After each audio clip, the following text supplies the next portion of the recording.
TV Centro-América, com você. MT2. Oferecimento Sicredi, onde o dinheiro rende um mundo melhor. Sobe para 25 o número de cidades com risco muito alto de contaminação por Covid. Funcionários demitidos da Santa Casa de Cuiabá aguardam há quase 2 anos o pagamento de verbas rescisórias. E o governo federal confirma Cuiabá como uma das sedes da Copa América. A partir de agora, no MT2.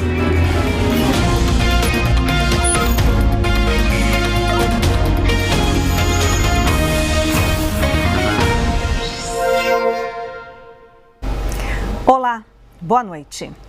Tangará da Serra continua com risco muito alto de contaminação por coronavírus. Na tentativa de diminuir o ritmo de transmissão da doença, o município está em quarentena obrigatória há quase 2 semanas.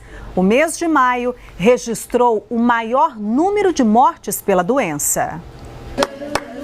Uma saudade que dói. Esse sentimento é vivido por muitas famílias que perderam alguém na pandemia. Ele tinha 39 anos de idade, ele era casado, tem 2 filhos, a esposa dele está esperando uma criança, né? Não sabe se é menino ou menino ainda. Cleberson Teixeira da Costa, o irmão de Carlos, não resistiu à contaminação pelo novo coronavírus e morreu na última sexta-feira. Em fevereiro, Vilma perdeu a mãe, a dona Jandira Cândida, aos 80 anos. Ela é uma das mais de 280 vítimas que perderam a batalha para o vírus no município. É muito triste você ver seus companheiros, seus amigos, seus parentes, tudo indo embora, tudo morrendo. Maio foi o mês mais letal da Covid-19 em Tangará da Serra desde o início da pandemia, com 61 mortes registradas pela doença, 24 a mais que janeiro, o mês que tinha o maior registro de mortes até então. Mesmo com os números expressivos, muitos flagrantes de desrespeito. O reflexo disso está na sobrecarga do sistema de saúde, que segue há semanas com taxa de 100% de lotação dos leitos de UTI da rede pública e privada. A gente precisa que a população compreenda este momento, né, e que tome as rédeas dessa situação, fazendo distanciamento social, utilizando máscara, álcool em gel se disponível. Se a gente não fizer essas medidas, o serviço vai colapsar, nós não teremos condição de atender toda a comunidade. Para tentar barrar o avanço do coronavírus, Tangará da Serra está em quarentena obrigatória de 18 dias desde 22 de maio. Nos 10 primeiros dias da medida, além de abordagens, a fiscalização fez 9 interdições de estabelecimentos comerciais e aplicou multas a 78 pessoas e 4 estabelecimentos por descumprimento do decreto municipal. Nós já tivemos e já percebemos assim uma redução de circulação de pessoas. Então a gente vê a importância que é as medidas restritivas contidas no decreto aí no enfrentamento. E nós esperamos em 18 dias cair para 18% essa taxa de contaminação. E para quem precisa conviver com perdas irreversíveis, a lição que fica é a preocupação com o próximo. Ele mandou uma mensagem para mim dizendo assim: meu irmão, você cuida. A última palavra que ele falou comigo. Não tá de brincadeira. A coisa está cada vez mais grave e as sequelas são terríveis. Em Tangará da Serra, começaram a funcionar hoje mais 7 leitos de UTI. A rede pública do município conta agora com 20 unidades de UTI para pacientes com Covid. A Secretaria Estadual de Saúde descartou o caso suspeito de contaminação pela cepa indiana da Covid-19 em um paciente que está internado no Hospital Regional de Rondonópolis. O Walter Quevedo tem os detalhes. Para chegar ao resultado, foi coletada uma amostra do paciente para análise do exame RT-PCR. Mas apesar dele ter testado positivo para a Covid-19, não foi identificada qualquer evidência de que seja um caso suspeito de contaminação pela variante indiana. O caminhoneiro que veio de Santa Catarina está internado no Hospital Regional de Rondonópolis. A última informação do quadro clínico dele apontava que o paciente estava entubado e isolado dos outros pacientes com Covid. As áreas técnicas e os laboratórios de referência dizem que são considerados casos suspeitos da nova cepa pessoas que viajaram para o exterior e que testaram positivo para a doença, ou ainda uma pessoa que manteve contato com outra pessoa que esteve fora do país e testou positivo, o que não é a situação desse paciente. Por esses motivos, o caso não atende os critérios epidemiológicos para se estabelecer vínculo como suspeito de contaminação pela nova variante e agora está descartado. E nós tentamos saber uma atualização sobre o quadro de saúde desse paciente, mas até o momento não recebemos retorno. 5 pessoas foram presas hoje suspeitas de envolvimento na morte do servidor público aposentado Nicomedes Lopes, de 69 anos, ocorrida em março deste ano. Outras 3 ainda estão foragidas. O corpo do aposentado foi encontrado em uma pedreira na Estrada da Guia, perto de Cuiabá, dias depois da casa dele ter sido assaltada em Chapada dos Guimarães. No assalto, o idoso foi levado pelos bandidos no carro, junto com alguns objetos roubados. Em uma entrevista coletiva à imprensa, a Polícia Civil deu detalhes da investigação. Foi um crime de roubo majorado, com a restrição da liberdade da vítima, o uso de arma de fogo e concurso de agentes, vários agentes praticando, que evoluiu para um crime de homicídio. Tendo em vista que durante a execução do crime, um dos criminosos ali na situação do cativeiro, quando a vítima estava ainda com vida, mencionou o nome do outro comparsa.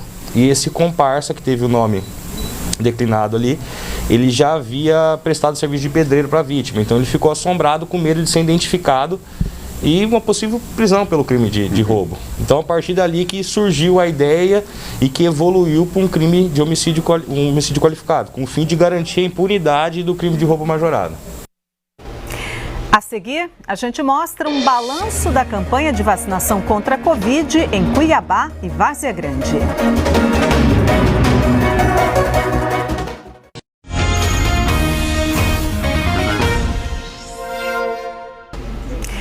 O Ministério da Saúde divulgou que Mato Grosso vai receber amanhã uma nova remessa de vacinas contra a Covid. Serão 91.500 doses da AstraZeneca. A previsão é que esse lote chegue no período da tarde. Ainda não há data prevista para o envio de doses da Coronavac, que está em falta para aplicação em segunda dose em muitos municípios, entre eles Cuiabá.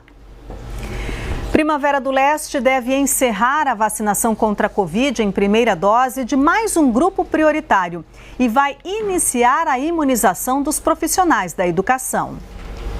A vacinação continua em pessoas com comorbidades aqui na cidade de Primavera do Leste. Nesta quarta-feira, a aplicação acontecerá no ginásio de esportes Pianão a partir das 7h30 da manhã. Tem primeira dose para pessoas com 18 anos ou mais com comorbidades. Também vai ter vacina para quem tem mais de 18 anos com deficiência permanente, autistas e acamados. Para os acamados, uma equipe de vacinação atenderá em casa. É só ligar no posto de saúde mais perto de casa e agendar. Esse grupo precisa ter em mãos, na hora da vacinação, o CPF, a carteira de vacinação e um documento que comprove a doença ou a limitação. Pode ser um laudo médico, por exemplo. Segundo a Prefeitura de Primavera do Leste, o município deve encerrar nesta semana a vacinação em primeira dose em pessoas com comorbidades. E a imunização dos profissionais de educação deve começar semana que vem. O cronograma ainda não foi divulgado. Várzea Grande já começou a vacinar os profissionais da educação. Na capital, o cadastro para esses trabalhadores já está aberto no site Vacina Cuiabá, assim como para pessoas com 59 anos sem comorbidade. Mesmo com novos públicos incluídos, a imunização continua para pessoas de grupos anteriores que ainda não se vacinaram. Ao todo, já são mais de 20 grupos prioritários incluídos na vacinação da capital desde que as doses começaram a ser aplicadas em janeiro. e a maioria dos grupos teve uma boa adesão. Nós estamos vacinando algumas pessoas de faixa etária de idade, né? A gente vacinou essa semana pessoas com 90 anos, com 70, acima de 60. Estamos com a comorbidade de 18 anos acima, as pessoas com deficiência. A gente entrou agora algumas questões de saúde mental, né, que antes não tinha. A gestante e puérpera com comorbidade. E agora, recente, a gente abriu para 59 anos o cadastro, né? E iniciamos também o cadastro da educação. Segundo dados do Ministério da Saúde, em Cuiabá a maior adesão à vacinação até agora é a dos profissionais da saúde. A meta de pessoas vacinadas nesse grupo foi superada em 21%. Na vacinação por idades, o grupo dos idosos acima de 80 anos já atingiu 98,5%. Já o grupo das pessoas com comorbidades ainda está em 53% de pessoas vacinadas. Aqui em Várzea Grande, segunda cidade mais populosa do estado, mais de 63 mil doses já foram aplicadas. O público que teve maior número de pessoas vacinadas foi o dos idosos entre 65 e 69 anos, com mais de 12 mil doses aplicadas.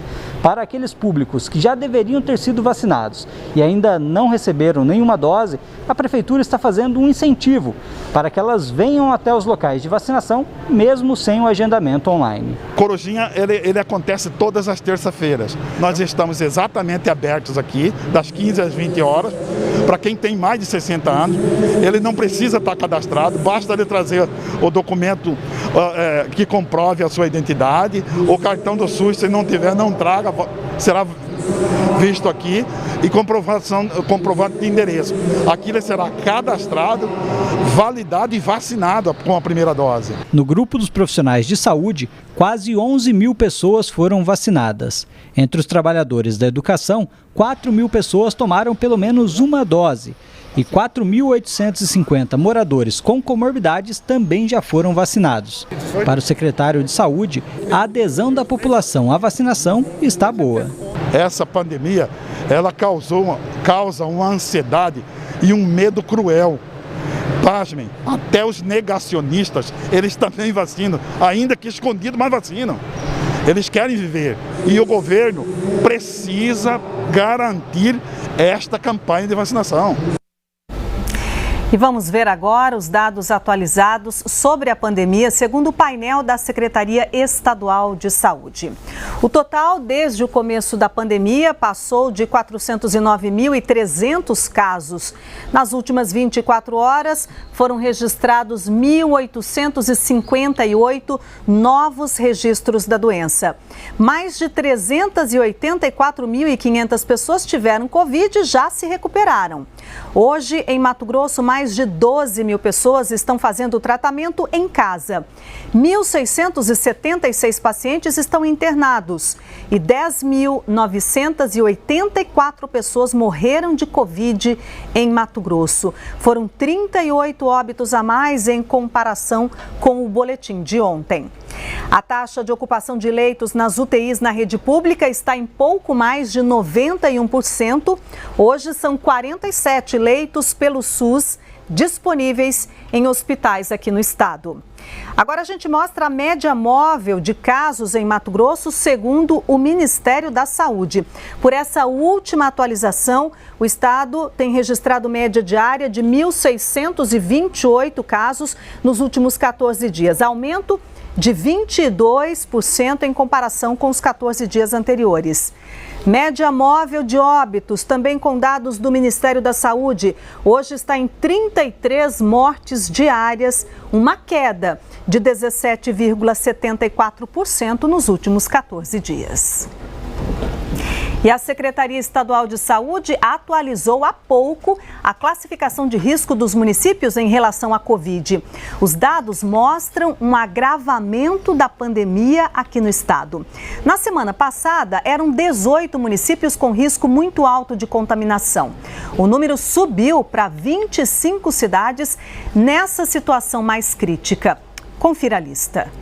Estão na classificação de risco muito alto, ou seja, alerta vermelho, Água Boa, Araguainha, Barra do Bugres, Barra do Garças, Cáceres, Campo Novo do Parecis, Campo Verde, Canarana, Cláudia, Confresa, Figueirópolis do Oeste, Guiratinga, Itaiangá, Jangada, Juína, Lucas do Rio Verde, Marcelândia, Nova Mutum, Novo São Joaquim, Rondolândia, Santo Afonso, Santo Antônio do Leste, São José do Povo, Tangará da Serra e Vila Rica. Os outros 116 municípios estão classificados como de risco alto. Nenhuma cidade está com risco moderado ou baixo. Essa classificação leva em conta os casos ativos de Covid, a taxa de crescimento de contaminação e a ocupação de leito de UTIs nos últimos 14 dias, em comparação com os 14 dias anteriores. E agora a gente fala de esporte. O ministro-chefe da Casa Civil, Luiz Eduardo Ramos, confirmou a realização da Copa América no Brasil e que Cuiabá vai receber alguns jogos da competição. A Bruna Ficagna está ao vivo com a gente e traz as informações sobre esta decisão do governo federal. Oi, Bruna, boa noite. Oi, Luzimar, boa noite para você e a todos. O anúncio foi feito pelo ministro em suas redes sociais. Além de Cuiabá, Goiânia, Rio de Janeiro e Brasília, também serão sedes da competição. Lembrando que ontem o governador Mauro Mendes entrou em contato com a CBF, colocando Mato Grosso à disposição para ser sede da competição. A Federação Mato Grossense de Futebol confirmou há pouco que os jogos serão realizados na Arena Pantanal.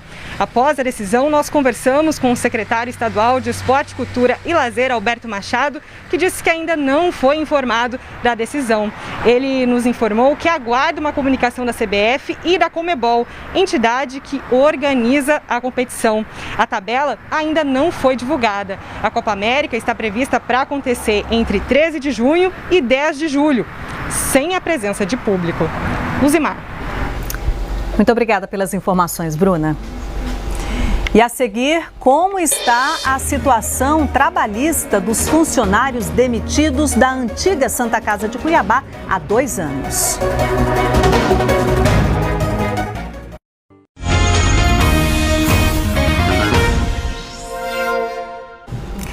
Uma comitiva do governo de Mato Grosso foi hoje para a Bolívia para a assinatura do contrato de fornecimento de gás natural.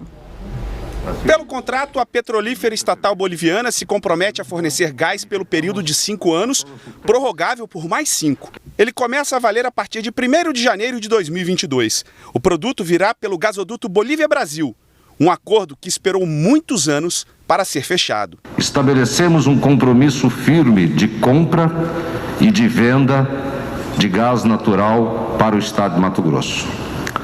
O estado de Mato Grosso, através da nossa companhia MT Gás, está neste momento criando as condições para um amplo desenvolvimento dessa matriz energética na cidade de Cuiabá, que é a capital do nosso estado, e expandindo a utilização para outras regiões do nosso estado.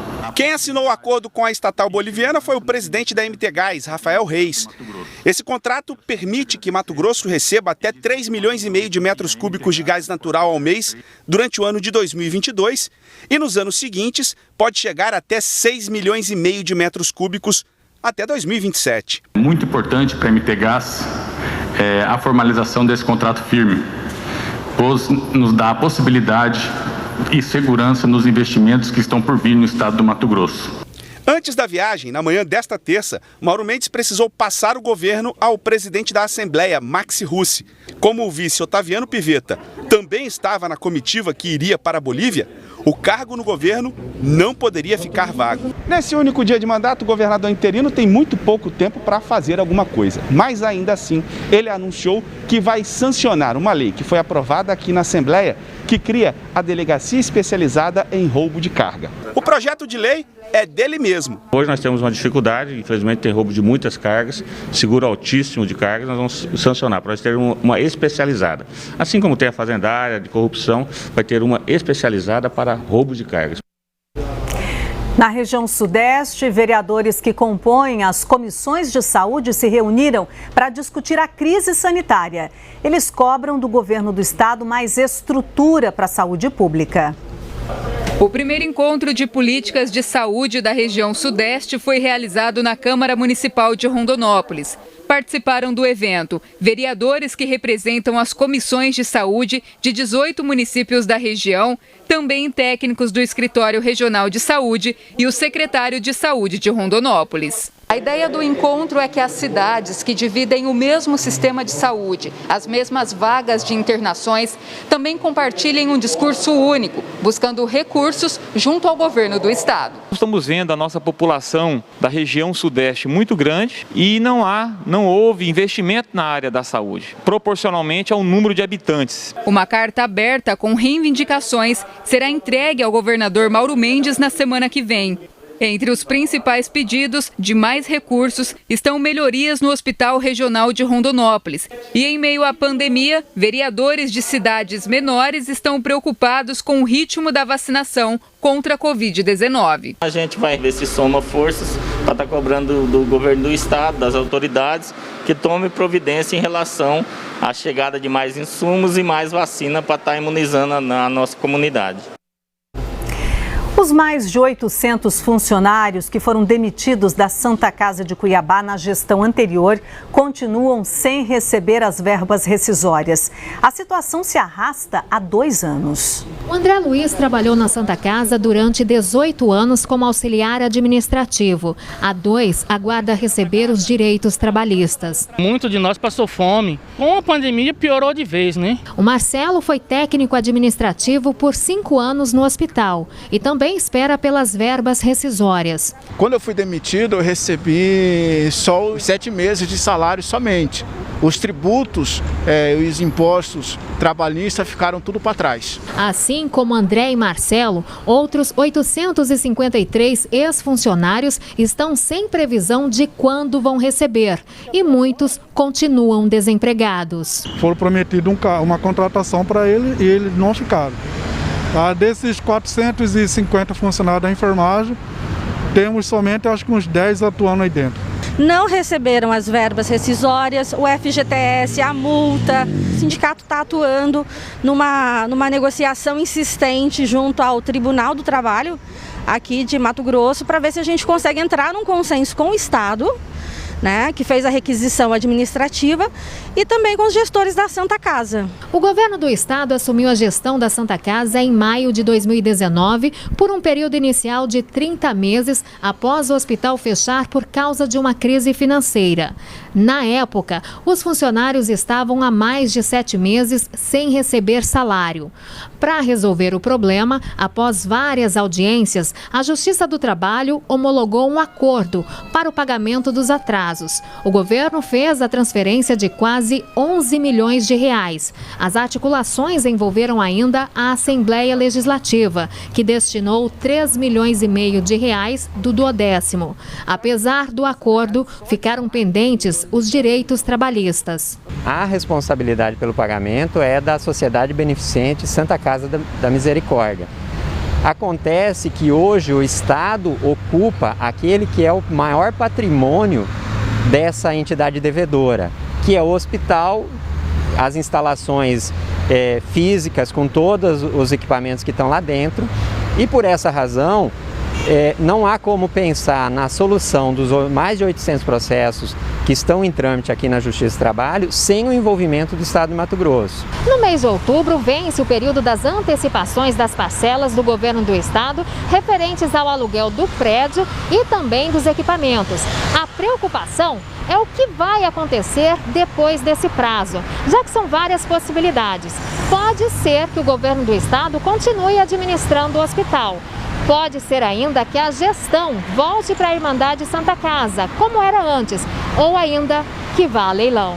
Outro caminho seria o Estado desapropriar a Santa Casa, incorporar esse hospital ao seu patrimônio, pagando uma indenização, e essa indenização nós da Justiça do Trabalho utilizaríamos para fazer a quitação dos processos. A Irmandade Santa Casa reconhece que a gestão anterior errou e promete fazer diferente. A Santa Casa hoje deve quase 200 milhões de reais. Se for leiloar aqui, Isso aí vai sair em torno de 40 milhões, no máximo. Esses 40 milhões não vai resolver o problema nem da dívida dos funcionários. A Santa Casa, só para a Caixa Econômica, deve mais de 50 milhões.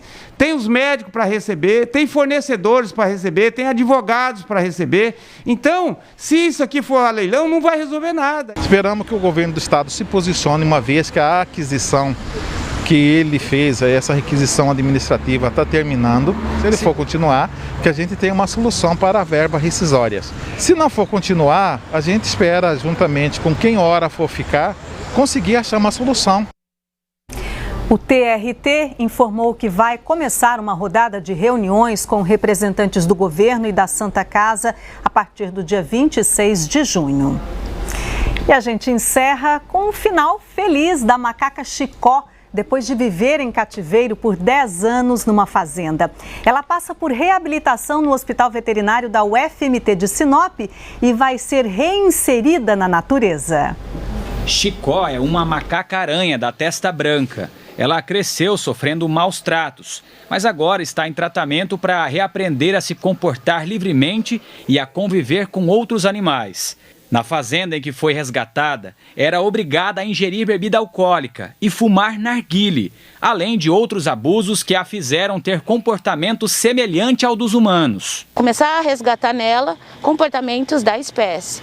Então, procurar fazer com que ela utilizasse a cauda prênsil, que ela quase não utilizava. Começasse a se deslocar em altura, então começar a escalar objetos, ficar em altura, se alimentar em altura.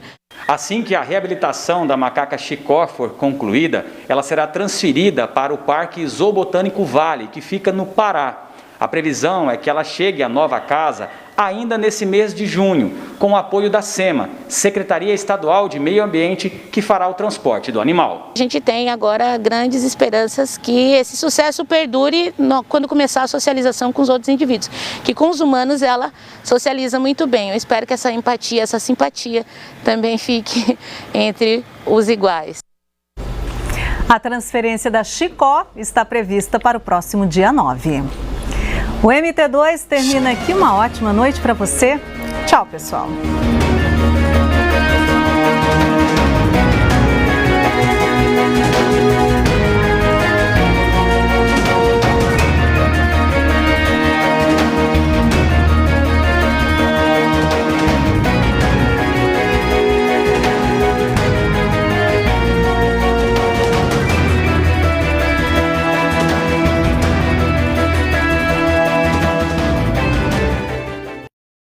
MT2. Oferecimento Sicredi, onde o dinheiro rende um mundo melhor.